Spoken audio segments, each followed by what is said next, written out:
is I'm going to find out where does it cross the y-axis, or sorry, where does it cross the x-axis. So when is the y value equal to 0? So the y value is x times x minus 4 by x minus 6, and I'm claiming that it equals 0 because that's where it crosses the x-axis. There's three different parts. There's the blue part, there's the yellow part, and there's the green part. Any one of these parts can be responsible for the y value being equal to 0, can't it? So if the blue part is responsible, what's the answer? X equals 0. If the yellow part was 0, what's the answer for x? 4, because 4 take away 4 is 0, and finally x equals. That tells me that my graph crosses at 0, 0. It also tells me it crosses at 4, 0, and also tells me it crosses at 6, 0. Is that okay with you guys? The next thing, put in the values of 2 and 5 into the function. So y equals 2 multiplied by what? 2 take away 4 multiplied by 2 take away 6. That's 2 times minus 2 by minus 4. That's 8 multiplied by 2. 16. I now know the point 2, 16 is also on the graph, don't I? Are we cool with that? Now finally, what happens when I put in the number 5? 5 times 5 take away 4, 5 minus 6. It's basically 5 multiplied by 1 multiplied by minus 1, which is, anybody get 5 minus 5? Alright, so I'm going to take this here graph. I have to go as high as 16, don't I? And as low as 0. Now, what would be a really easy way to cheat this question as well? Anybody tell me? Table function. And if you really want to know extra points, you could just do the table function of x bracket x minus 4. Oh, sorry. X minus 4. Who did the table function? Yeah, grand. That's how you know what to do.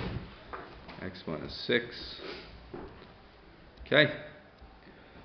Start at I don't know. Start at minus 5. Go all the way up to, I don't know, 10 or something like that. We'll see what happens. Right? It gives me extra points if I need them, don't they? It gives me extra points if I happen to need them. So I have to go from minus 5 up to 16. So when I'm choosing my diagram, minus 5 up to 16 is not that achievable, is it? It's a lot of space. So in the case of what I have in front of me, what I'm going to do is I'm going to drag it to 2 blocks. I think that'll be enough. Right? And then, so I'm going to chop this onto the same page. I have to go around here, I suppose. And I'll put it onto the current page. Now here's what I'm going to draw. So one of my blocks is worth 2. And here's what I'm going to draw. Okay, I'm going to draw all these points here. Right, so first point is 0, 0. Happy days. 4, 0. 6, 0. 2 minus 2, 16. And what's the other one? Yeah, it's pretty obvious. Now, if I wanted an extra point that I don't have already, what could I do? 115. Ouch. I wouldn't have went that way. 115 is that way there, isn't it? And then that'd be the same on the other side. These are extra points that I'm using. So I think it'll be 315 as well, is it? Actually, no, I'm wrong. 39. 3, 9. And then what? And then we have enough to finish it off. The curve's a bit weird at the top, isn't it? Like, how are we going to take that corner? Looks weird, doesn't it? Anybody have a suggestion on how I can navigate how to take that corner? What can I do here? It's another little cheat. I can do a step of 0.5 or a step of 0.2 just to figure out what I'm going to do. I'm going to do a step of 0.5 in between 0 and 3. 0, 3, step of 0.5. So I'm going to find out what 1.5 and 2.5 are. 1.5 is 16.8. So 1.5 wants me to go above 16. So in fact 16.8 wants me to go there. Okay. And where does 2.5 want me to go? 13.1. So now I can sort of successfully see where I want to go, can't I? And what about 0.5? 9.6. So 9.6 would be about there. Oh, sorry, 0.5. It's easier now, isn't it? I know exactly where I'm going and what I'm doing, so it shouldn't look too weird. No, I'm not great at drawing with this. It's hard to draw on the drawing pad, if I'm being honest. Yeah.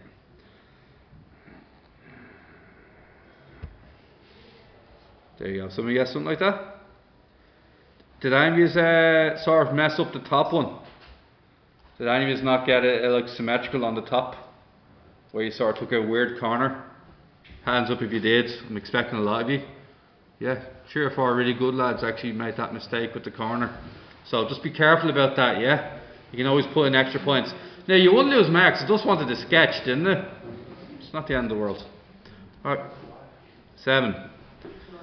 Lads, would you all agree I'm just going to do the same thing again, haven't I? I'm just going to do a sketch again, haven't I? I'm just going to put it to the table function and sketch it. Should be alright. Give that a second.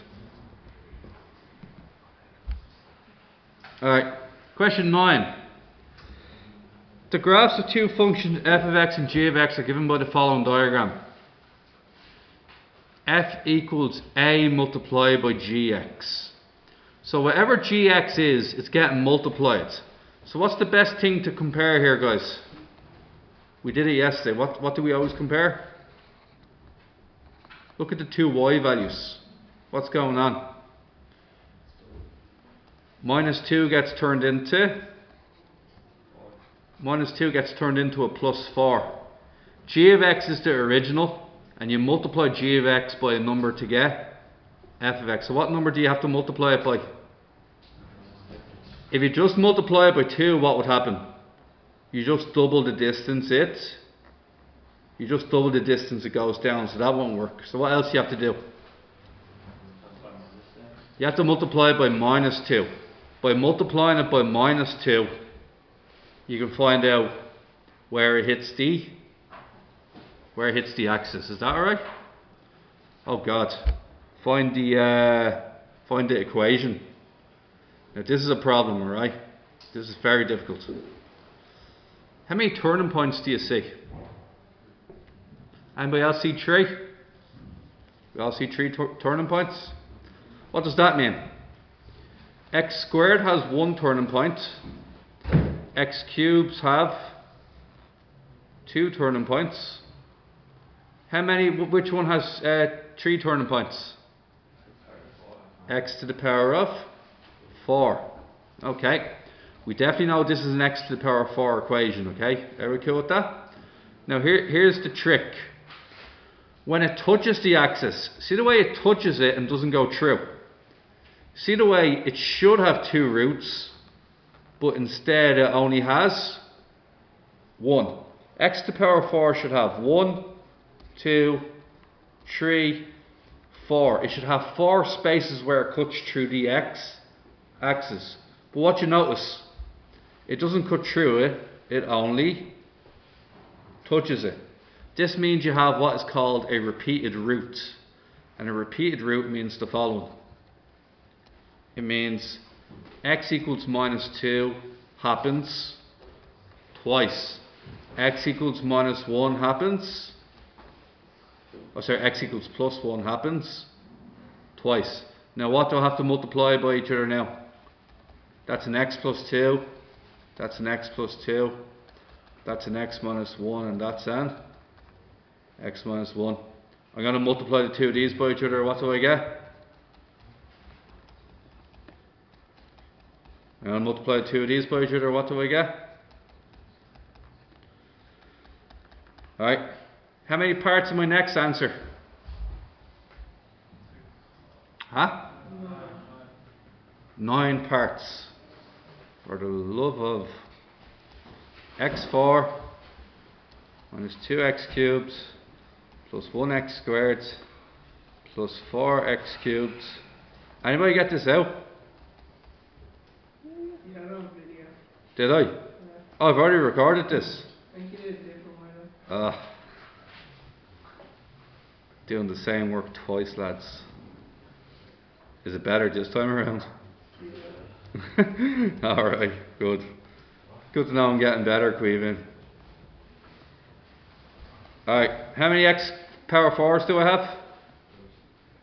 How many? How many x power 4s do I have? 1. How many x cubes? Just the 2, isn't it? How many x squareds? Minus 7 minus 3. And how many regular x's? Regular x's. And the last one. Now, here's the trick. Okay? Which function do I actually have here? So, what happens when I sub in 0? What will happen? When I sub in 0, this is where it crosses the y-axis. And when I sub in 0, everything turns into 0 until what happens? When you sub in 0, everything's 0 but the 4 at the end. So this equation crosses that. And if it crosses that 0, 4, which one is it? The blue or the green? Huh? It's the blue one. How do we turn the blue one into the green one? Half it and multiply by minus 1. Half it and multiply by minus 1. Because it's upside down, isn't it? And it's reflected, so you have to multiply by minus 1 and it's half the size. Because 0, 4 turns into 0 minus 2. So you're going to half it and multiply by minus 1. So this one's f of x. And when you do g of x, multiply by minus 1 and half it. So we're going to get minus a half x4 minus x3 plus 3 over 2 x2 plus 2x minus 2. Everybody get it? Half it and change the sign. And you're done. We all good? Alrighty. Well, I know it's easy, but I can show you something that you probably don't know.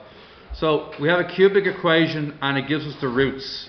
This means x equals minus 2, x equals a quarter, x equals 3. We work back a step to get x plus 2 equals 0, 4x equals 1, or 4x minus 1 equals 0, and then base x minus 3 equals 0. Then you multiply them.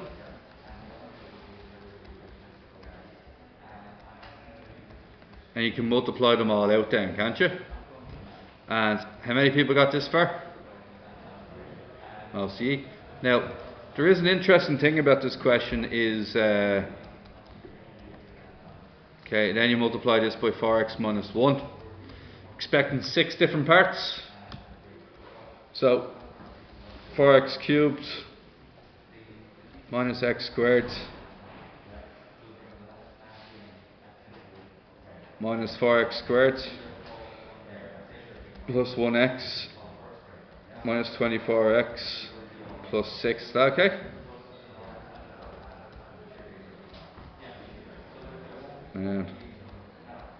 Now, we get this. Who got this answer here? Okay. Now, here's something for you to think about. If I go to this and I put down this equation. Charlie, will you call out that equation for me again, please? Y equals 4x cubed Yeah, just slow down. 4x cubed, yeah. Minus 5x squared. Minus 5x squared, yeah. Minus 23x. Minus 23x, yeah.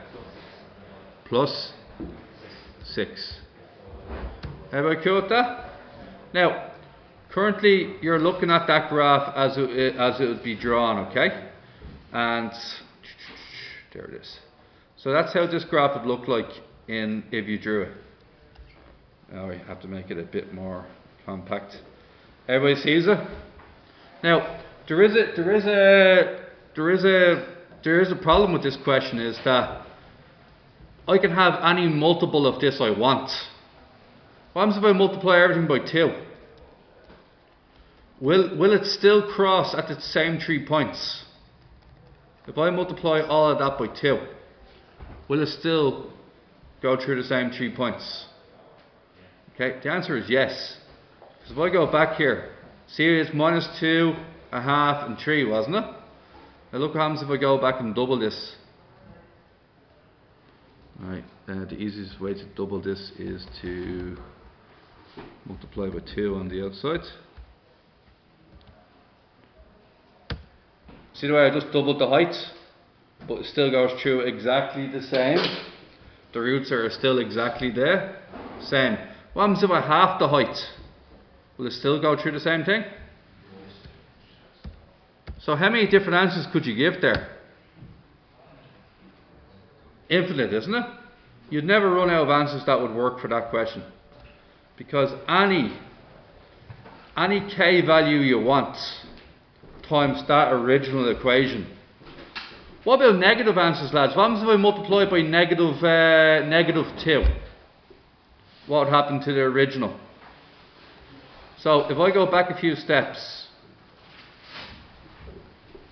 where's the undo button? Is there an undo button?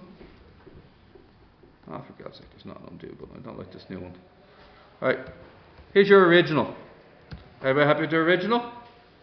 Now what happens if I get the original and multiply it by minus 2? Predict what's going to happen. That's currently 0.6, isn't it? If I multiply by minus 2, where does that go? 0 minus 12.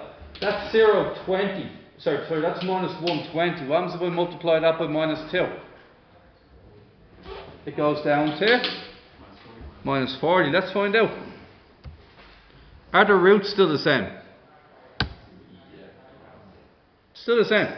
Just upside, down, and doubled in height. Alright, that's good that you're getting that. It'd take me all day to draw stuff like that, so it's great to have the software. Right, let's keep going. What's the next thing we can do? Alrighty. Yeah, lads, you do 12. You just go for it. 12, 13, 14, and 15 and 16. 12 to 16 now. Off you go.